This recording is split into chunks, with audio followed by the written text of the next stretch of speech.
নতুন আরেকটি ভিডিওতে সবাইকে ওয়েলকাম জানিয়ে ভিডিওটি শুরু করছি। হ্যালো এভরিওয়ান, আসসালামু আলাইকুম। সবাই কেমন আছেন? বাসায় থাকা 2 প্যাকেট ইনস্ট্যান্ট নুডলস দিয়ে টক ঝাল মিষ্টি স্বাদের রামেন বানিয়ে আজকে আপনাদের সাথে শেয়ার করব। প্রথমে একটা সস বানিয়ে নিচ্ছি। তার জন্য দিয়ে দিয়েছি 2 চামচ চিলি সস, 1 চামচ সয়া সস, 2 চামচ টমেটো সস, চিলি ফ্লেক্স দিয়েছি সামান্য পরিমাণে লবণ, স্বাদমতো চিনি। এবার 2 প্যাকেট নুডলস আমি গরম পানিতে সিদ্ধ করে নিচ্ছি।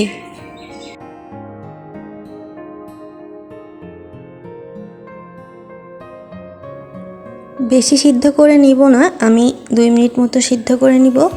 বেশি সিদ্ধ করে নিলে ওভার কুক হয়ে যাবে এবং নরম হয়ে গেলে খেতে ভালো লাগবে না।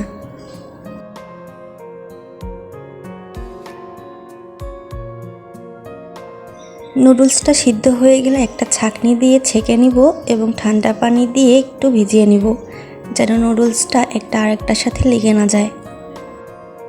প্যানে তেল দিয়ে দিলাম। তেল গরম হয়ে আসলে দিয়ে দিলাম আদা ও রসুন কুচি। এখন লাল হওয়া পর্যন্ত একটু ভেজে নিচ্ছি।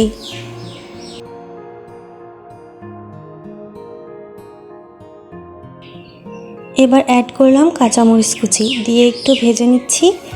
এরপর দিয়ে দিব রেডি করে রাখা সসটা।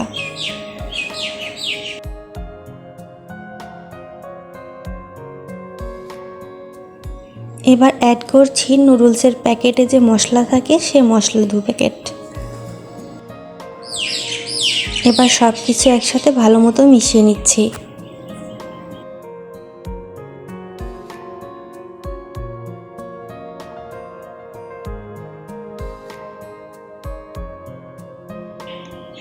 ভালোভাবে মেশানো হয়ে গেলে এখন দিয়ে দিব সিদ্ধ করে রাখা নুডলসগুলো দিয়ে আমি আবার সবগুলো একসাথে ভালো করে মিশিয়ে নিব।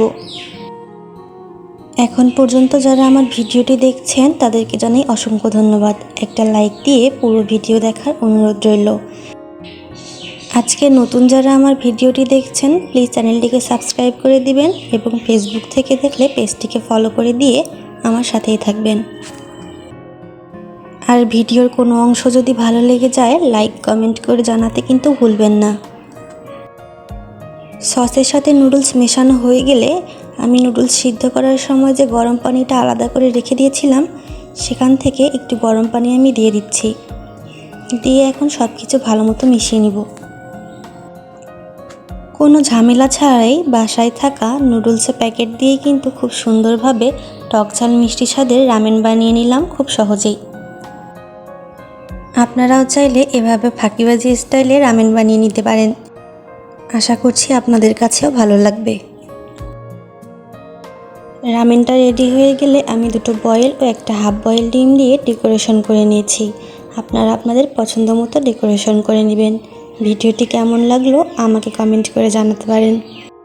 সবাই ভালো থাকবেন, সুস্থ থাকবেন। আল্লাহ হাফেজ।